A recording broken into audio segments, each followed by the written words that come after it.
Hello and welcome to NAFA's webinar, Smart Mobility Institute's Session 1, Mobility Trends in Europe and the Rest of the World. My name is Danelle Holtberg and I am NAFA's meeting coordinator. Today's webinar will be moderated by David Hayward, manager with Deloitte Consulting. But before we begin, I would like to go over a few housekeeping details. This session is being recorded. A recording of the presentation will be available after the presentation. NAFA will send an email out with a link for the presentation that you can use for future reference. For those of you who may not be familiar with GoToWebinar software being used for this webinar today, please note that there is a question and answer dialog box on the right-hand side of your screen. You can have if you have a question, type the question into the box and submit it. The questions will be moderated during the webinar, but will be handled the bulk of the questions at the end of the presentation. At this point, I would like to turn things over to our moderator, David. Good morning and good afternoon to everyone, and welcome on behalf of NAFA and the Board of Directors. I'm delighted to moderate this session today. With us we have Yves Helven, Steven Schoefs and William Ireson, and we're really looking forward to an exciting conversation about mobility trends in Europe and beyond. Without further ado, I'll hand it over to Steven to begin our discussion today. Okay, I hope that everyone can hear me. So I'm Steven Schoefs, I'm the Chief Editor at Nexus Communication, the publisher of Fleet Europe, Smart Mobility Management, Global Fleet and Fleet LatAm. And David, thank you very much. It's good that we can meet, or I should say e-meet, in these challenging times. And it's also good that we can have, of course, this webinar together with NAFA, the biggest fleet management association in North America. And congratulations to NAFA, because we just saw your press release about the appointment of your new CEO, Bill Schenkel. So congratulations for your organization. And we are looking forward, together with you, to an exciting webinar, a first of 4 webinars that we will organize in the upcoming weeks and months. So let me first of all, I hope that I have the Yes, let me first of all introduce my 2 other guests today in this webinar. So Yves Helven, he is our global fleet and mobility expert, and he is going to detail with me what are we seeing in Europe around mobility trends. And this webinar was also made possible thanks to the involvement of CMaaS. CMaaS is a new but exciting company in the world of mobility as a service integration. And today we have with us William Ireson, their global business director.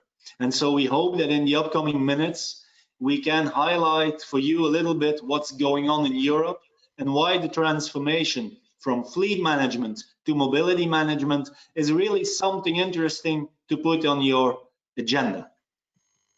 So we already had the introduction. There are 4 other parts in this webinar. So first of all, I'm going to detail a little bit what trends we are seeing in Europe in terms of mobility. After that, my colleague Yves Helven is going to detail the supplier ecosystem around mobility. And after that, we will have a short interview with William of CMaaS about how he and his company, how they see, let's say, the integration of mobility within a corporate environment. And as was already announced at the beginning, you can ask your questions to us by putting your question into the chat room.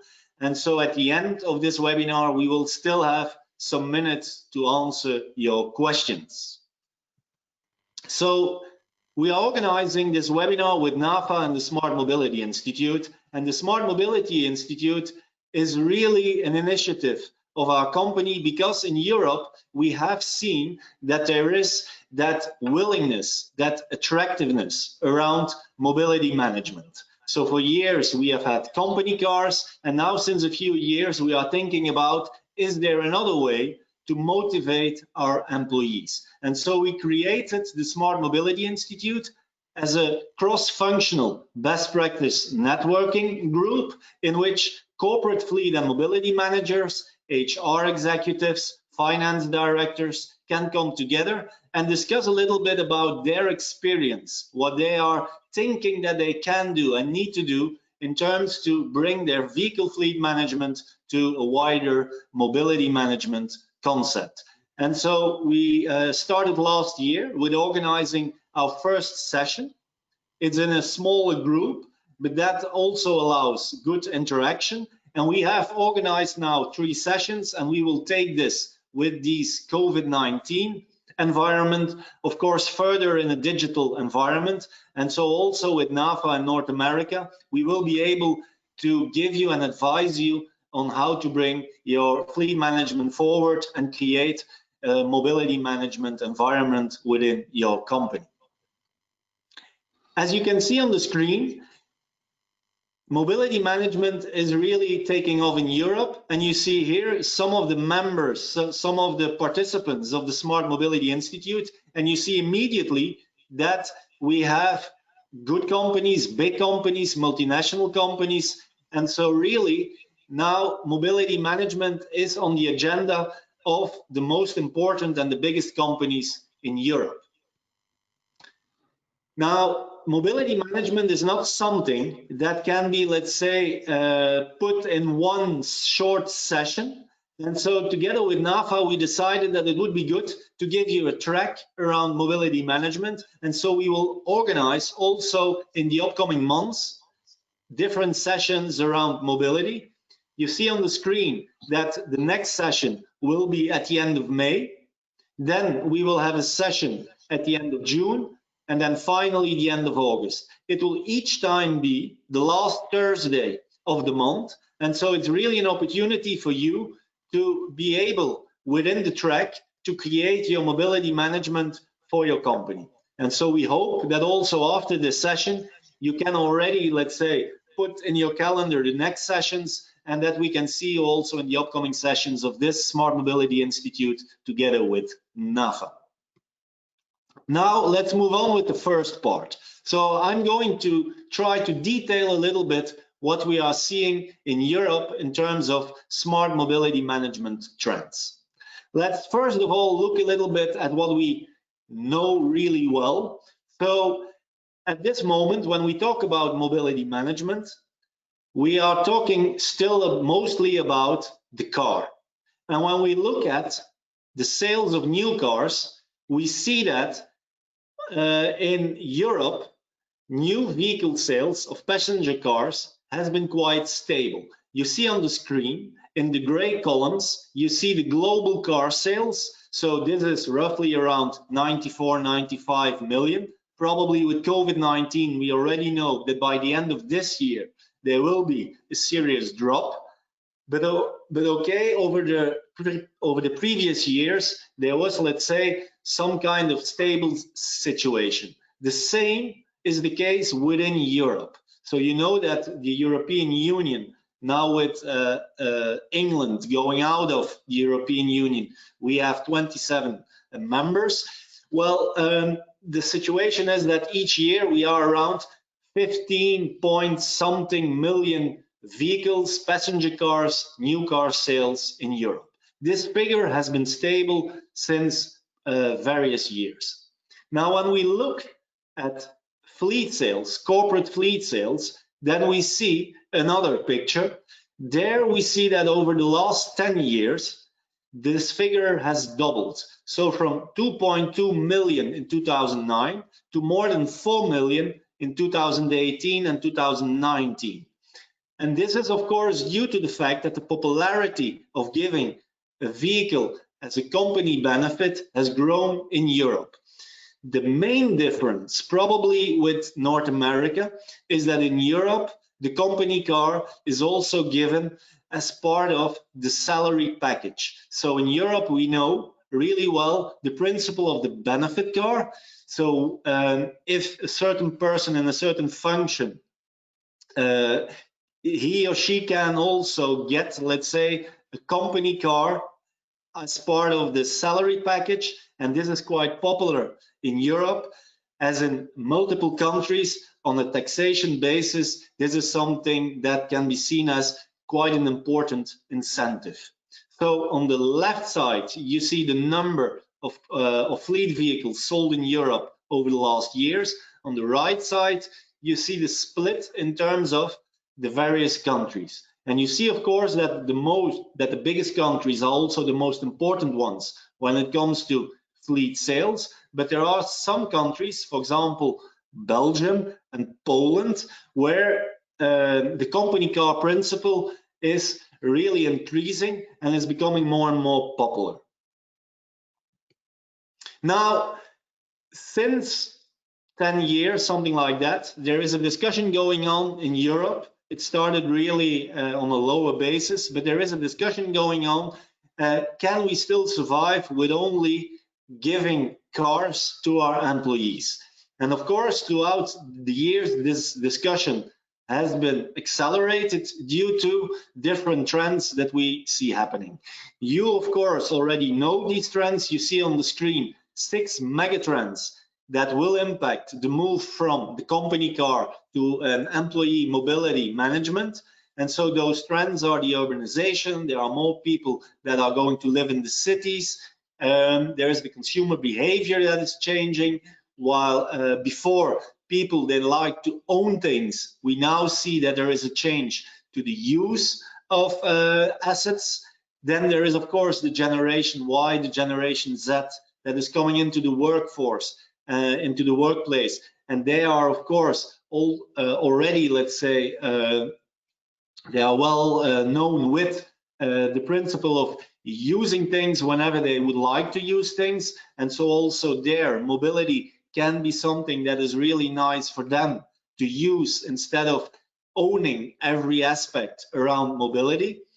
Then we see that with the pollution that is going on, the traffic jams that are going on, the environmental consciousness that is going on in Europe, that also authorities have started to put in place a taxation scheme in which mobility can be, let's say, motivated.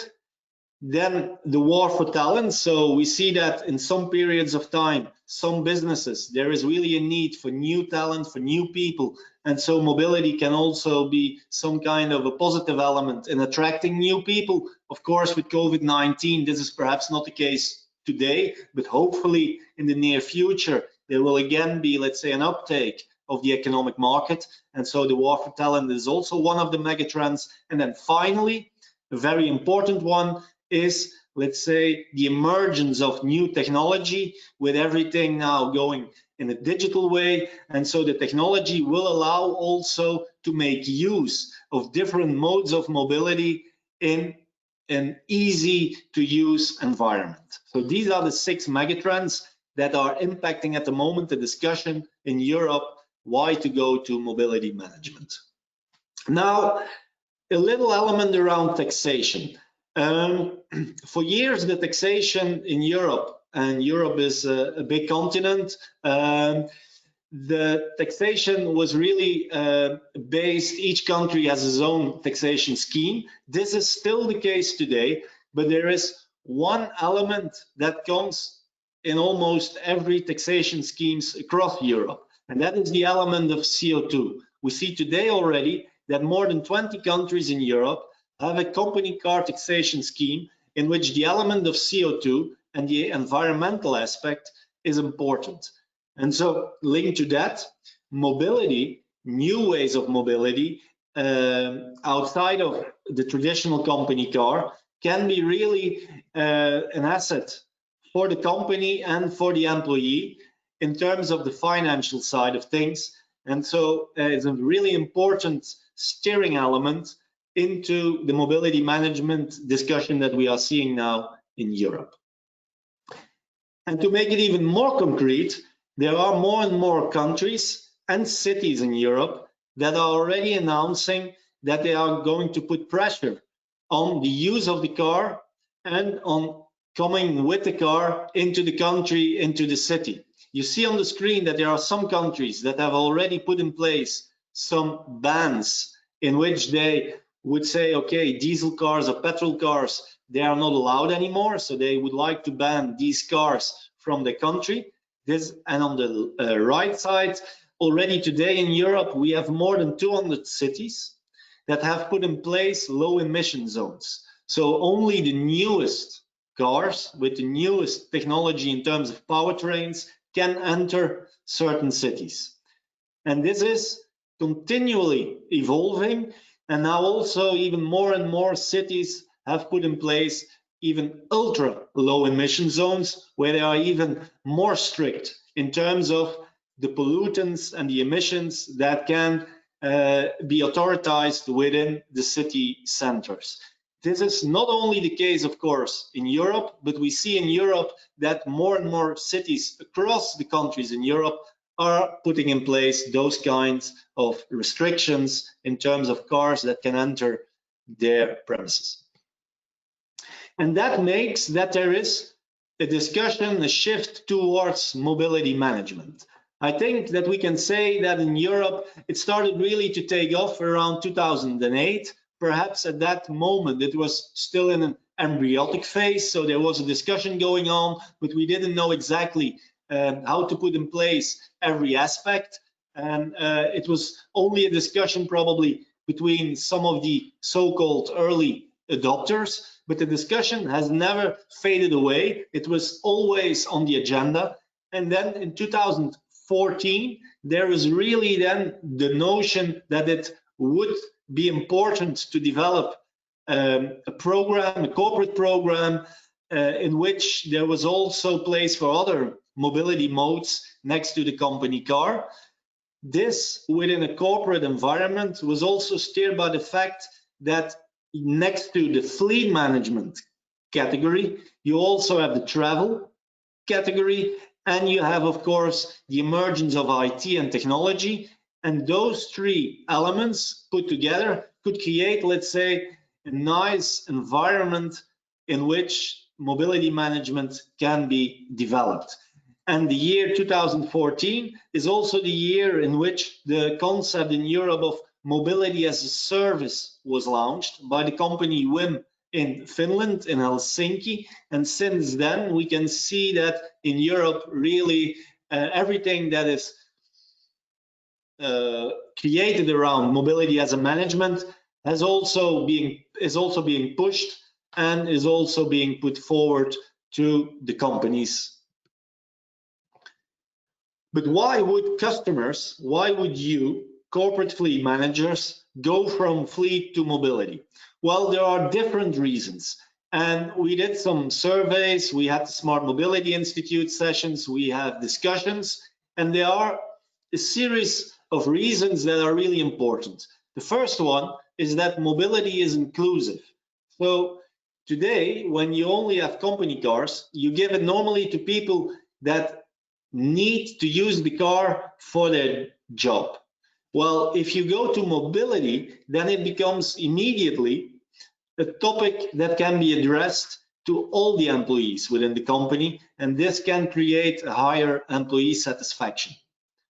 Secondly, mobility is choice. By offering, let's say, different modes of mobility, you give also a flexibility to your employee to use a certain mode of transport at a certain moment in time, and this also will leverage employee satisfaction. Thirdly, of course, mobility is CO2 reducing. Most of the alternatives to the company car emit less CO2 and pollutants than the company car itself when it is used on a daily basis with one person within the car. Fourth, of course, it's good for the image building. It's nice that as a company within the corporate strategy and the CSR strategy, that you can say that you have also different initiatives in which you can attract employees with mobility. And finally, at this moment, perhaps not yet always the case, but we are convinced and we are seeing that mobility will, over the years, also become cost efficient. Because with the pressure on the company car, on cars, with the limits that are being put in place with cars that can enter into the city center, the taxation that becomes higher and higher for those cars, well, the total cost of ownership, the total cost of mobility, there will be a convergence, and in the end, mobility will probably be as attractive, if not more attractive, than the company car for a certain amount of people within your company. When the customers would like to go for mobility, then of course we need to see if the suppliers are ready. And in Europe, we can say that more and more suppliers indeed are ready. So we see that more and more fleet suppliers, more and more mobility suppliers, more and more technology companies are putting in place new developments and services around mobility management. The first reason is, of course, that they need to follow the customer. So if the customer has a wish, then the supplier, they normally need to listen to them and see if it's possible that they can also play a role within the expectations of the customer. And that is what we are seeing in Europe. Next to that, for the supplier, of course, it's important that they can also create a sustainable business model. And with mobility, it's something that is, as I mentioned, it's not only relevant for a particular segment within the company, within society. Everyone is touched by mobility. And so for the suppliers, it's also, let's say, an occasion, an opportunity to extend their business model from business to business to consumer. So this is also a second reason why more and more suppliers are investing money, time, and energy into the development of mobility services. And finally, they are of course pushed by new players. We are seeing that there are quite a lot of startups and new companies that are coming into the mobility market. And as you know, when you are launching a new initiative, you need somehow scalability. So those, let's say, bigger suppliers like the leasing companies, fleet management companies, OEMs, they are also, of course, interested to see what the new companies, the startups, are doing and seeing if they can create some kind of collaboration, if there is an acquisition that is possible. So they are driven by the innovation of the newcomers within the mobility industry. And this has led to a situation in which we have now in Europe a nice package about the understanding of mobility management. And we also see that more and more corporate fleet managers understand that mobility is more than cars. It's not that mobility is going to replace the car, but we are now having really understanding, okay, mobility is something that can be enhanced as more than the company car. And you can see it on the screen. There are for us 5 important segments within the company that needs to be involved, let's say, within the discussion around mobility. Of course, there is everything that is around fleet and mobility with what you know already now. So the company cars probably in the future, they will become low emission cars, there will be electric cars, but there still are going to be company cars in your company. Secondly, and that we are living at the moment, we are seeing that everything that is needed around the organization of meetings has become more and more important.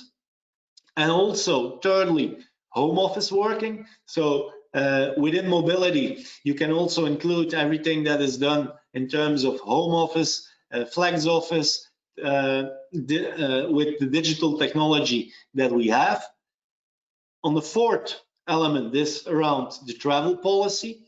So what we are also seeing is that when we talk about mobility and mobility management and the development of a mobility management program, that sometimes the players and the decisions that now perhaps the fleet division is taking and the travel division is taking, that they could be converged into one.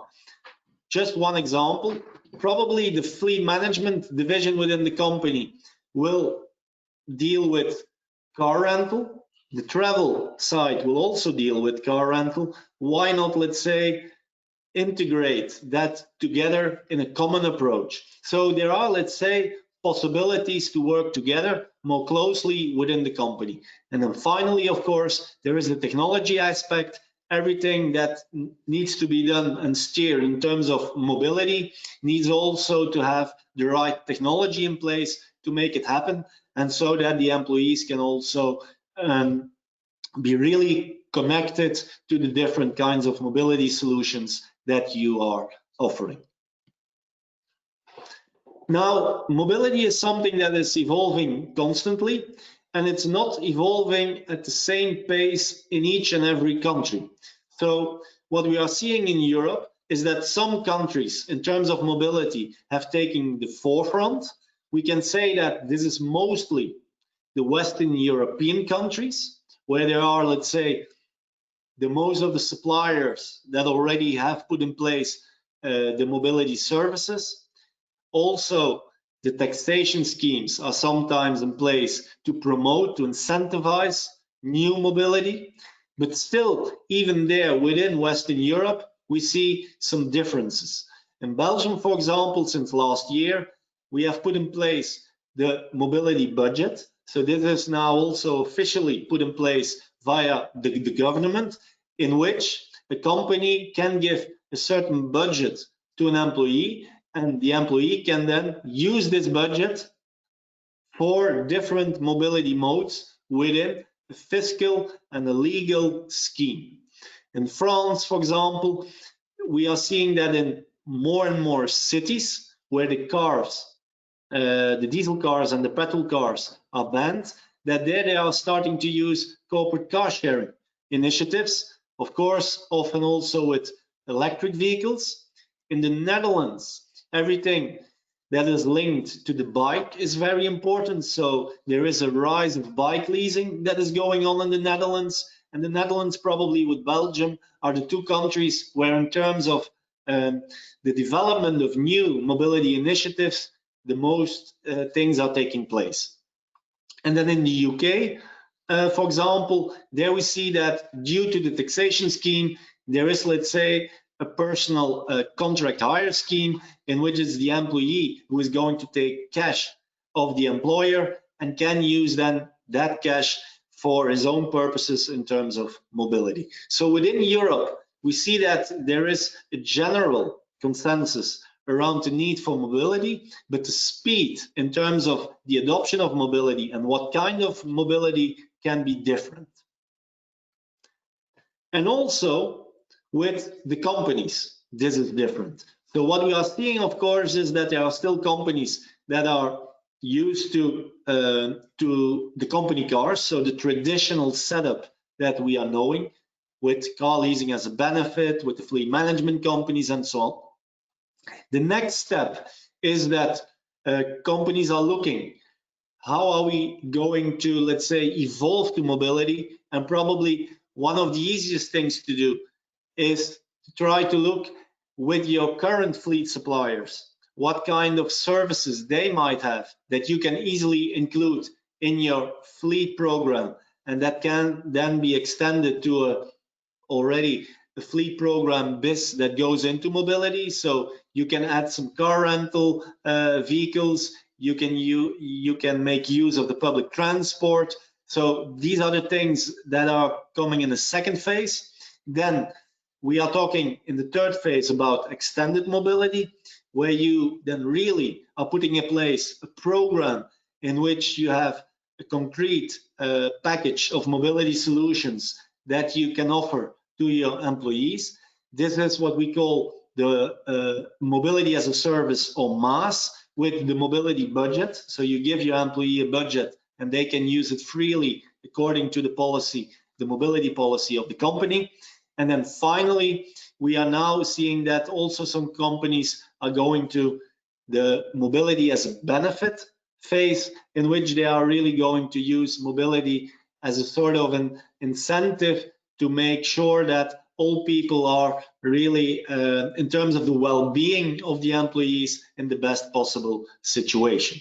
So you see from the bottom to the top, the different steps in the maturity of the customers around mobility. And to give you an example, for example, we with Fleet Europe are organizing the Fleet Europe Awards since several years, and we see that almost each and every company that is participating in those awards has also already some kind of initiatives, sometimes pilot projects, smaller projects in terms of new mobility. For example, Nokia, the winner of the Mobility Award last year, they have really put in place sort of an open network in which the employees can interact with each other, stimulate each other, and also put forward some ideas to the management in terms of the development and the implementation of mobility services for that company. They also have quite an interesting car sharing scheme, so where they give not everyone a company car, but they have sort of a pool of cars that can be used by a certain pool of employees whenever that they need those kind of cars. Accenture in the Benelux, they have put in place a mobility budget. There are financial institutions where the promotion of public transport is really high on the agenda, and so there is even a company in the Netherlands that it's a telecom company that last year has deleted all company cars, also for management, top management, and they have put in place sort of a subscription, a free subscription for first-class public transport, and so every employee within that company is now coming with public transport or with a bike to the company. So they don't have any company cars anymore. And what we are also seeing is that often those kind of companies are stimulating those new initiatives by also eliminating, let's say, some kind of advantages that company car drivers would have had in the past. So for example, they will limit the parking space and things like that. Okay, so we see that on the customer side, there is an increasing attention for mobility. And of course, not everyone is already on the same scale, but what we are really also seeing is that everyone is willing to move forward. And that's also why with Smart Mobility and the Smart Mobility Institute, we see it as really important that there can be a discussion in how we can, let's say, feed each other with new experiences, ideas to put in place that mobility management policy for your company that is needed. Okay. My final slide about the mobility trends that we are seeing in Europe is coming from the Global Fleet survey that we organized last year. We are at the moment doing a second one, so in which we are looking for the buying intentions, the strategic, let's say, intentions of the corporate fleet managers across the world. And one of the results is, you can see it on the screen, that in terms of mobility, there are not so many companies yet that are already having put in place sort of a mobility budget concept. But what we are seeing is that almost 2/3 is convinced that they will do so in the near future. So we see really that more and more multinational companies are convinced about the mobility management need. And the same we can also say around the different mobility solutions that are being put in place. This is on the right side of your screen. So already today, more than half of the companies say that they have a carpooling scheme in place, where they have a certain number of cars that can be used by their employees. And this will grow in the coming years. And also interesting is the attraction of car sharing. That is becoming more and more important, and even micro mobility.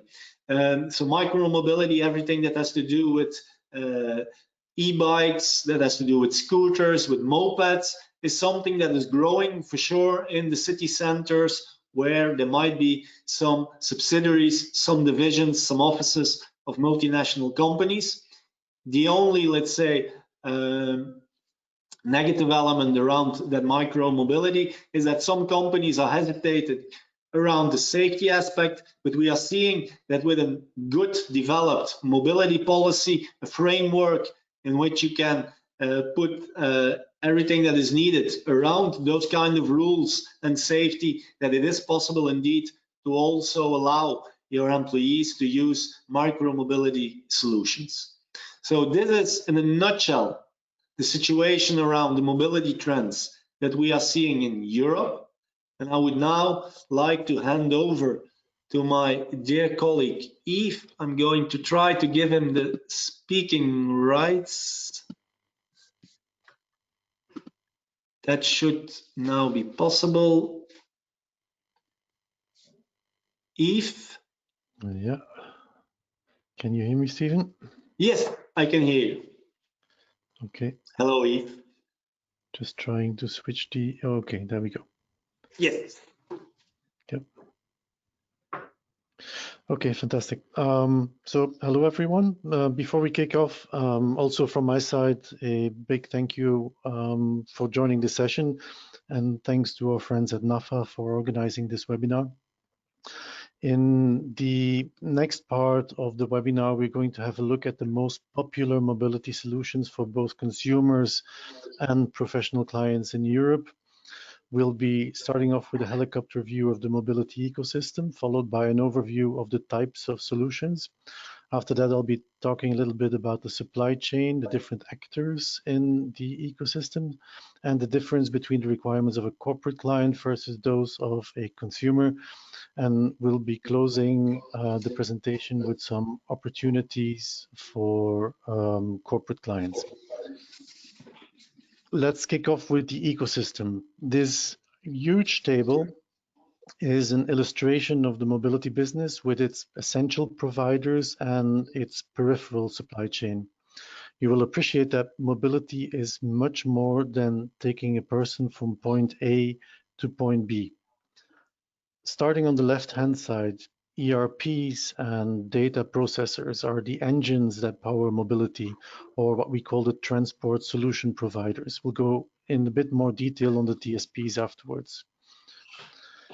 Other big players are the energy sector and the OEMs, who have understood that there's an expiry date of the existing automotive industry model, followed by spend management providers, and essential for the mobility industry, the tech providers.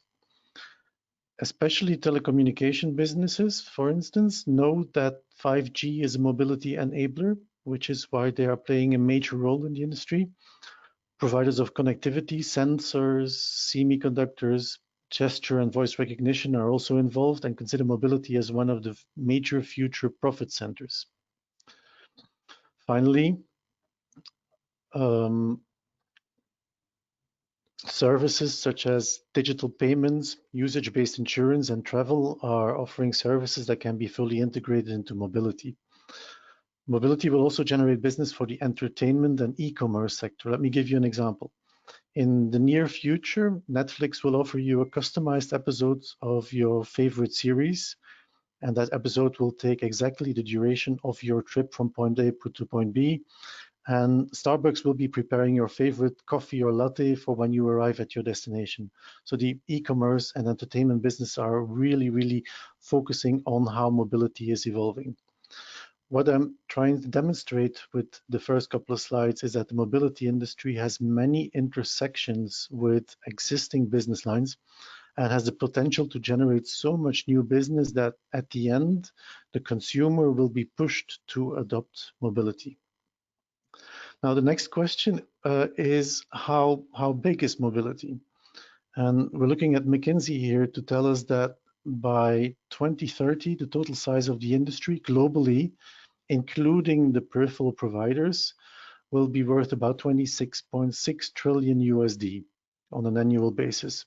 Just to give you some perspective, by 2030, so by the same time, the size of the automotive manufacturing industry is predicted to be only 9 trillion USD, so just 1/3 of the potential of the mobility sector. Now, as a next step, let's have a look at mobility providers. In Europe, we use the term TSP, which stands for Transport Solution Provider. So that's an abbreviation that I'm going to use throughout the presentation. In the next couple of slides, I'll be walking you through 5 categories of TSPs: micromobility, car-centric mobility, public transit, parking solutions, and flexible office space. For each solution, I've prepared a separate slide for you that includes the activation or promotion of the TSP, the attractiveness of the TSP, and the reason why professional clients might be hesitating to implement the TSP. Most of the slides are self-explanatory, and understand that you will receive a copy of the presentation. Therefore, I will not be going through all of the details, but rather pick out one or the other slide or just mention the most important piece of information. Let's start with micromobility. We define micromobility as a short distance mobility solution, typically for one person. Bicycles are, like Steven mentioned, extremely popular and are being promoted heavily by governments. Promotion includes tax schemes to buy or lease bicycles, and even dollar support to incentivize people to buy bikes for commuting purposes. This also includes electric bikes that are becoming more and more part of the mobility landscape. E-bikes have, in addition to typical bikes, traditional bikes, the advantage that people can do longer distances, up to 50 miles one way, which means that they can cover the commuting needs for a big percentage of commuters. Next, we have the super popular urban scooters. These are small motorized scooters that can be used on bicycle lanes or sidewalks, very practical in city centers, but not very popular with professional clients because of their reputation of being dangerous. The same thing is true for electric motorcycles, mopeds, that are very popular in cities like Berlin, but again, not a typical corporate or professional solution. Now let's move into the car-centric mobility. Ride-hailing and taxi. Companies such as Uber have had some trouble implementing in Europe, as the European regulations don't like the demand-based pricing models that they apply. So as you know, Uber is cheaper when there's little demand. Uber will become more expensive when there's a lot of demand. Also, from a regulatory perspective, Uber drivers are not considered to be professionals, which leads to liability issues in Europe. Nevertheless, the ride-hailing is very popular and is slowly killing the traditional taxi business, even if in most European cities the pricing is nowadays comparable with the cost of a taxi. Car sharing and pool cars. Steven already talked a little bit about this. European company car drivers are doing less and less miles. In the 90s, the average number of professional miles per year was about 25,000. Nowadays, it's only around 10,000. The reason for this is mainly the shift from an analog business model to more digitized business models, and the fact that employees can do their jobs from the office and don't need to go and visit the customer as often as they used to. This also means that company cars are underutilized today, which leads to savings opportunities when cars are shared rather than dedicated to one employee. Supply chain is providing several solutions for car sharing, either as a standalone service or as a software to share existing vehicles. Next is public transit. So the term public transit refers to any solution, private or public, that is able to transport more people than a car. Public transport is the main provider of public transit. In general, public transport in Europe is excellent, cheap, at least outside of the UK, where parts of public transport are privatized and therefore not subsidized by government. Public transport is considered to be the backbone of the mobility ecosystem in Europe, capable of covering 70 to 80% of all trips. Although popular, good and cheap, company car drivers are not the biggest fans of public transport because they consider it to be a downgrade from the company car. It goes without saying that the company cars are important in Europe also for the social status of employees. This means that companies that are switching from company car to mobility need to find a way to compensate for the loss of status, which is a bit of a challenge. Next are the shuttle services. These are perhaps not as sexy as the other solutions, but in reality, they are at this point in time the only TSP that actually makes money. The use case of shuttle services is most often as a complement to public transport, which improves either the timetables of public transport or the coverage of public transport. Quickly, something about parking solutions here as well. These are being increasingly digitized in Europe, and they allow now car drivers to book parking ahead, or at least to check for availability. Now, finally, a quick word about shared office space. A big part of mobility strategies is about reducing the need for mobility, reducing the time spent in transport. Flexible office space is slowly becoming an integrated part of mobility because it allows employees to avoid traffic jams, reduce commuting times, and be more efficient. The flex office sector, however, and WeWork is a good example, is unfortunately not fully exploring this potential and focuses way too much on city center office spaces rather than on office space away from the city center. Now, a few words on the mobility supply chain. First type of suppliers are what we call the TSPs, or transport solution providers. These are the vendors that offer ride-hailing, bicycles, and all the other solutions that we talked about. What you need to remember here is that these companies are most often city-based rather than country-based, which makes them less convenient for corporate clients. I'd also like to mention that these companies are not making money because they focus on the number of transactions rather than on the profitability of the transactions. This belief that volume is more important than profit is now being challenged as we enter an economic crisis, and we can expect some TSPs to go bankrupt in the upcoming times. Then we have the aggregators. These vendors aim to integrate multiple TSPs into one mobile phone application, which we refer to as the super app. Although the objective is honorable, it's not an easy one. There are technical obstacles, commercial obstacles, and regulatory obstacles. Until now, as a result of those obstacles, only few companies are offering true mobility aggregation. And what we see in the market is that they grow, they expand very slowly because of the difficulty to integrate new cities and new solutions. Then we have what we call the connectors or integrators. These vendors are focused on the mobility transactions rather than the integration into one super app. They offer the advantage of being able to offer much more TSPs, much more options for the employees, but they don't offer a single mobile phone application for the user.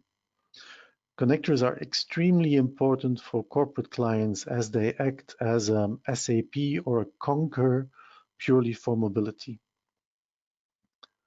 Then finally, we have what we call the hidden providers, the people behind the screens. These are the companies that actually make money out of mobility.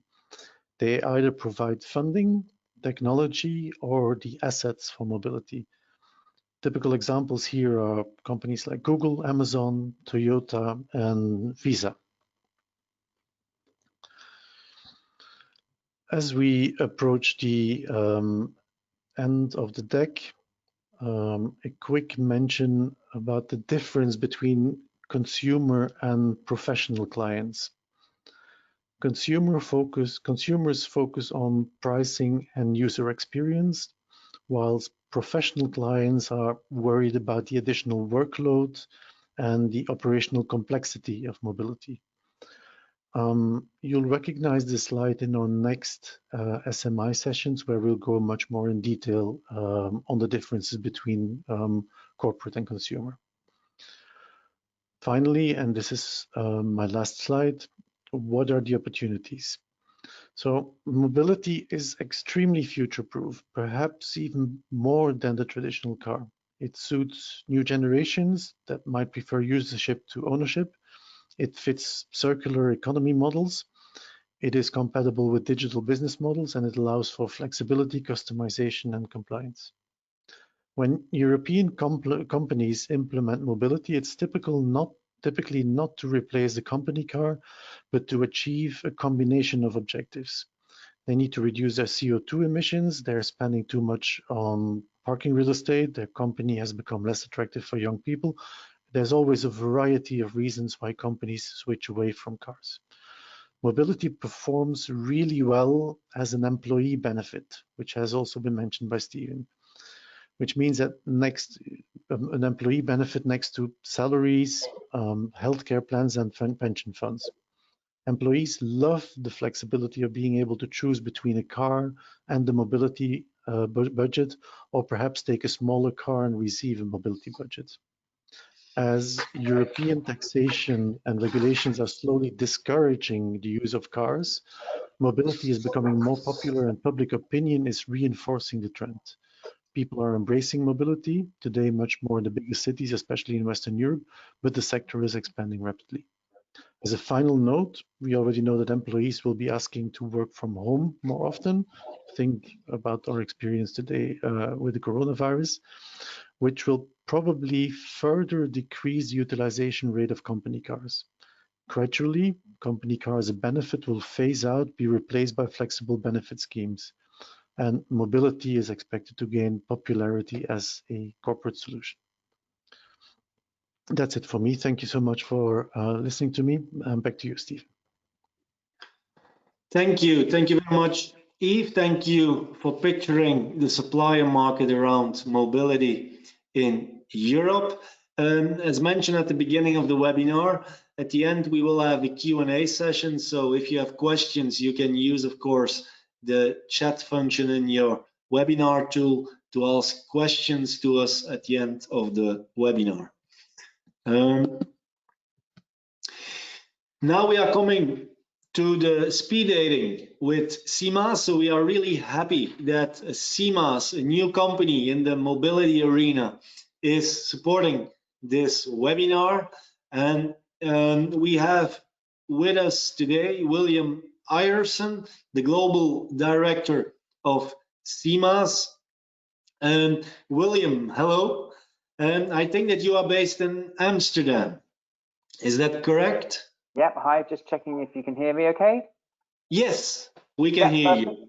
Yeah, I'm based in Amsterdam. I'm an Englishman, so I noticed you mentioned the UK and Brexit, so thanks for that earlier.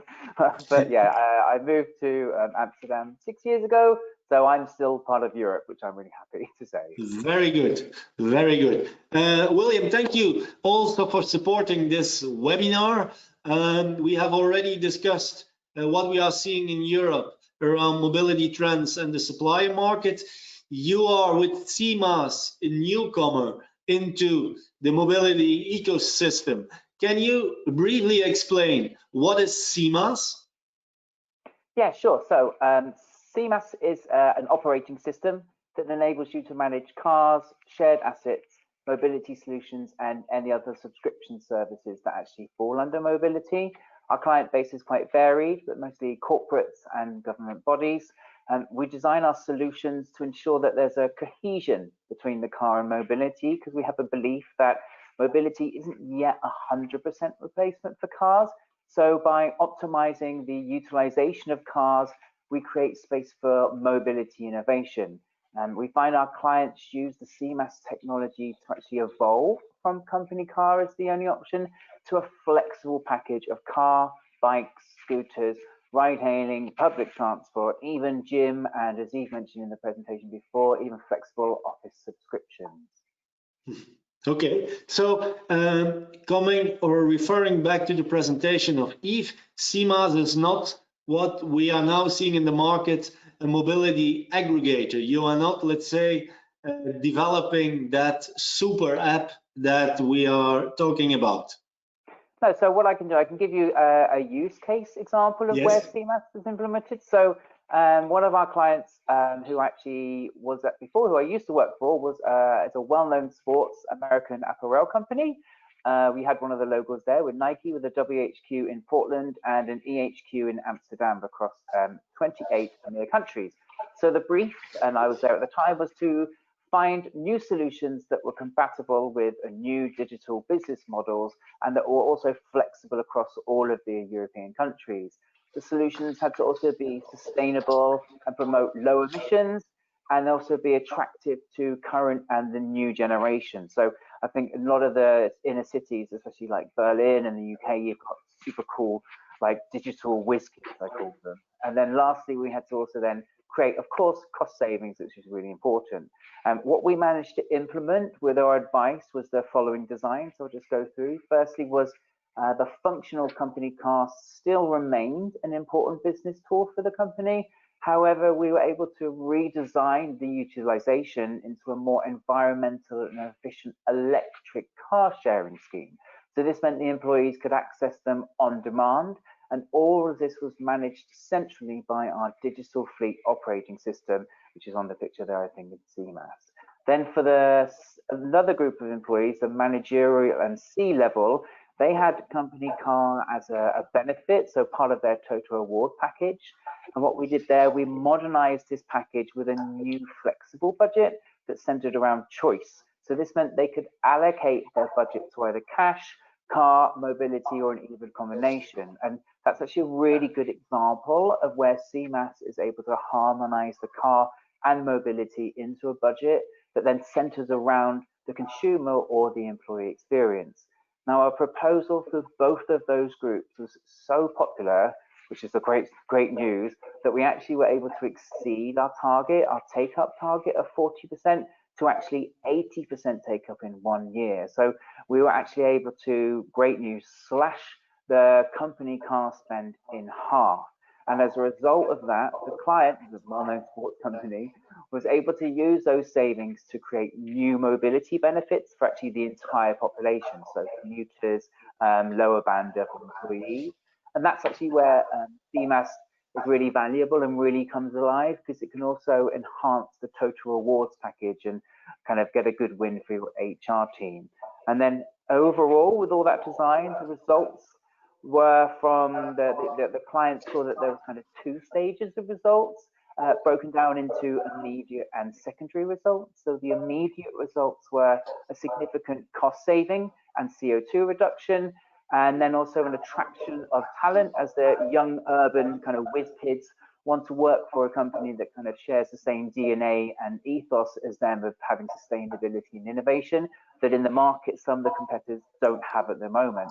And then also for the existing employees, the engagement and retention significantly improved, which improved the company's reputation with actually the internal European Works Council, so renowned for being tricky to negotiate.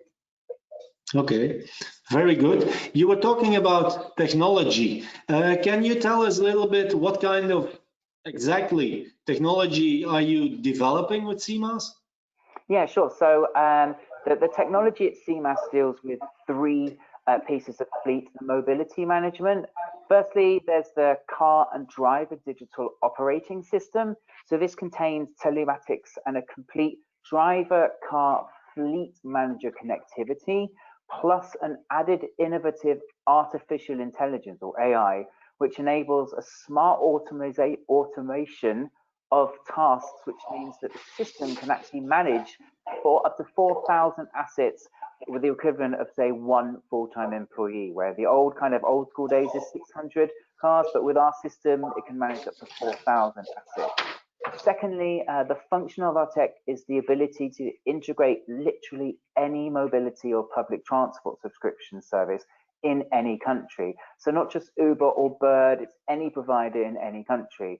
It even allows, as I said before, the integration of shared office space, even gym memberships. And I think with COVID-19, wellness and physical activity is actually now at the forefront of design.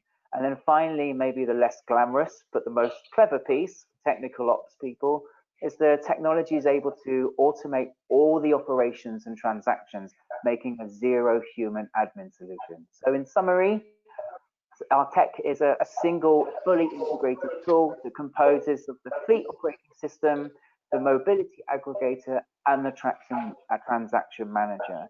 And the cost of this single tool, fully integrated tool, is for about $15 per user per month. You can actually then create solutions for all your employee groups. Okay, thank you very much. A final question, of course, an important one for the audience. Does CMaaS also work in North America and the US? Yeah, absolutely. The technology is global, as we are as well at CMaaS. We're global. As our clients' needs are global, the tech has to deliver solutions in any geography. Also, a lot of our clients are also US based, with lots of world headquarters in the US, so we're really familiar with the US market. And from a policy point of view, The US client base is very focused on creating efficiencies, which really suits us well. I'll just end with some examples of how our technology creates those efficiencies. So the first example is, this is really futuristic, our connected cars are actually able to raise their own work orders. So imagine servicing and maintenance that only needs a human intervention at the garage, as the car is actually able to service its own service and maintenance report. So that's, in a world of social distancing right now, that's a perfect scenario. And then second example is the same technology can also measure the utilization rates of vehicles and therefore employees. So again, this is really useful when we've got flexible working or some cars sitting in driveways. So with CMaaS, it allows you to steer, correct, and improve the efficiency of your employees via the actual assets that they use. And then another influencer is global digitalization, which you mentioned in your presentation, Stephen, and urbanization. This is actually a real challenge, as it's making corporates change their sales models and business strategies. So at the previous company I worked for, the sports brand, employees and sales employees no longer carry shoes in the back of a car, but they actually now manage accounts, even stores, digitally. So you need like a more digital solution. So with our CMaaS, we've made sure that the solutions can be totally flexible to ensure that your employees or the client employees are able to move in a safe, free, and efficient way that suits this new digital need. I think even as consumers ourselves, even myself, we've got an array of apps on our phones, or travel apps and mobility apps. So why not bring this as a corporate solution? And then lastly, one more is that with budgets now really constrained and being reviewed, we're actually with CMaaS able to create budget that can then allow you to spend more on the core activities and those cool mobility innovations that we see all over the media and the LinkedIn articles, apart from flying cars, but yet. Okay, very good. Thank you. Thank you, William. And also thank you to CMaaS for being with us today. I think that we have come now to the Q&A part of this webinar. So I'm handing over again to David, who is going, I think, to moderate some questions from the audience. Is that correct, David? That is correct. Can you hear me? Yes. Excellent. Yes, we can hear. So as of right now, we don't have any questions, but I encourage everybody to use the Q&A section of the webinar. Perhaps one of our fellow panelists can ask a question in the interim. Well, I can perhaps ask a question to Yves. Yves, if you have, based on the experience that we are seeing in Europe, let's say, a sort of a guideline for companies, also in the US, if they would like to start with mobility, going from fleet to mobility, what is the first and the second step that they should do? Mm-hmm. Yeah, there's a couple of constraints here. The first constraint is that most companies don't have any budget for innovation, right? You don't have $1 million laying around to start playing around and try out stuff. So it always starts, and that's what we typically see in Europe especially, it always starts with the budget that is dedicated to the company car. Right, so imagine that you have, let's say, 1,000 company cars with an annual spend of 10 million, then you know that you'll have to be playing within that budget of 10 million. So the first recommendation that I would give to a company that wants to shift to mobility is to optimize the utilization rate of their existing company cars, right? They will notice that, especially as business models become more digitized, that there's less of a need for cars, or at least that cars individually will do less mileage, like we mentioned before. Now, the question that you need to solve in the first place is, do I still need 1,000 cars? And you might need only like a 900 or an 800 cars. And that is, that is really the number one focus. I also recommend potential mobility clients to use technology to go through this first step. And by technology, especially connectivity is super important, right? You need to be able to measure the utilization rate of your cars, but you also need to link that to the efficiency of your employees. Now, here's a big opportunity, right? Here's a big opportunity to generate savings by reducing the number of your cars and by increasing the efficiency of your employees, right? So this is your step number one. The step number two is then, start sharing cars. You might be able to reduce the number of cars. You might be able to reduce it even further if you start sharing the cars amongst multiple employees with a similar profile. Generates additional savings. Obviously, by reducing the number of cars and by starting to share cars, you reduce the total potential of mobility miles of your fleet. So you need to fill that in with, well, and here we go, you need to fill it in with mobility solutions. So this is where mobility solutions fit in really well. So this is from a really practical point of view. Step number one, optimize utilization of your vehicles. Step number two, start sharing cars. Step number two, book those savings. And step number three, fill in the gaps and utilize the savings that you have made in order to implement mobility. Okay, thank you. Perhaps one question for William. William, based on your experience with the company you worked before and also with CMaaS today, we know that when you are implementing a new strategy, when you are going to implement mobility, that perhaps it will be difficult to engage not only the stakeholders within your company, but also keep the momentum with your employees. They can perhaps in the beginning be excited that they can use new ways of coming to work, commuting. But what is for you the key ingredient to keep that momentum, to make sure that the people are going to use the public transport, the bikes, the car sharing concept, and so on? I think it's important to identify all the positive engagers you have already existing in your company. So from like a top-down approach, when you look at your company structure and maybe your company strategy, in there is a lot about sustainability, empowering your employees and really valuing your employees as the key drivers to your business. And then if you look at the bottom-up approach, employees are demanding alternative solutions, and they are a different workforce now. Some of them might not have, for example, driving licenses, and they're asking for more flexible alternatives. So I think you can actually gather lots of different input from different parts of the business and your employees to help push that momentum forward. I think at when I worked at Nike, especially works councils are very important in Europe. And a lot of them are asking for the solutions already. And it's quite frustrating sometimes where corporates can't deliver those yet because of the strategy isn't there. So I think, like Yves said before, it's really good to assess what assets you have at the moment, utilize them best, and then move forward in a direction for mobility. And I think employees also will then move along with you on that journey. I don't think they expect a solution tomorrow, but they're quite happy to go along with you the journey. And I think that the key message is do the right thing. If you go to employees and say, look, we want to do the right thing as a company and do the right thing for your total rewards package that supports sustainability and also supports your works councils, and I think the buy-in in the journey kind of continues naturally. Okay, looking or giving it back to David. David, I don't know, are there any other questions that the audience has for the experts? Yes, we have a couple actually. First one is an easy one. Are we going to share the deck? The PowerPoint? Yes, we are going to share the deck.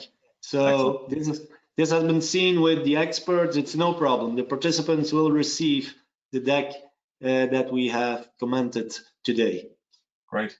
And then the next question is, to what extent do we see country taxation, so payroll and benefit in kind taxes, as a blocking point to implement a mobility policy? Who would like to take that one? Yves? Yeah, it's okay. Tax people are not the most innovative people in the world, right? I think we can agree on that. But they are very sensitive about one thing. They're very sensitive about income. If tax goes down, or is let's say the tax revenue goes down, they need to find other solutions. What we see right now with the company car is that, like Steven mentioned, in Europe, you have, generically speaking, a CO2-based taxation. Now, cars are becoming cleaner, so that also means that CO2 emissions are going down, which means that taxations are going down. Thank God for tax people to be conservative, as the only reaction that we see so far is that they are increasing the tax on cars, which is a mobility enabler as such. This is point number one. Point number two is that in many countries, the tax authorities have understood that there is a switch from car to mobility. And for obvious reasons such as sustainability, there is an incentive for them to promote mobility. Now, how can you promote mobility? That is made by making the mobility spend from a tax perspective more interesting than the car spend, right? And we do see, like Steven mentioned, like in Belgium, where the mobility budget has been created now in a tax context, that $1 of salary, which is only like 40 cents of net salary, $1 of gross salary is only 40 cents of net salary. $1 of car is $0.6, $0.7 of net salary worth. And we see that the spend on mobility is also receiving a preferential tax approach. So yeah, there's a direct link. So thank you for the question, but there's clearly a direct link between taxation and mobility. And as long as $1 of mobility is worth more than $1 of salary, mobility will gain traction. Very good. So no more questions. At this point, I think we can probably wrap up. Indeed. I think indeed that we can end this first webinar of the Smart Mobility Institute together with NAFA. We hope that you enjoyed it. I would like to thank William Ireson of CMaaS for being with us today and for supporting this webinar. Also, of course, my colleague, Yves Helven. You see on the screen our next Smart Mobility Thursdays. So these are the ones that you should add into your calendar. So the next one will be on the 28th of May, where we will talk about the common requirements from fleet to mobility. So what are a little bit the things that we see happening within the organization that are common and on which you can base the move from fleet to mobility? Okay, and then next time we will also introduce session 3 and after that session 4. We hope that you enjoyed this webinar. I would like to also thank NAFA for the opportunity, and I think that our next, let's say, rendezvous is 28th of May on Thursday, and then we will meet each other again. Thank you very much, David, and thank you for the opportunity. Thank you very much, Steven, William, and Yves. We really appreciate it, and this was a great session. We look forward to May 28th. Thank Thanks you. very much for having us and having me. Thank you very much. It's been a pleasure. Thank you. Thanks. Bye-bye now. Bye-bye. Bye-bye.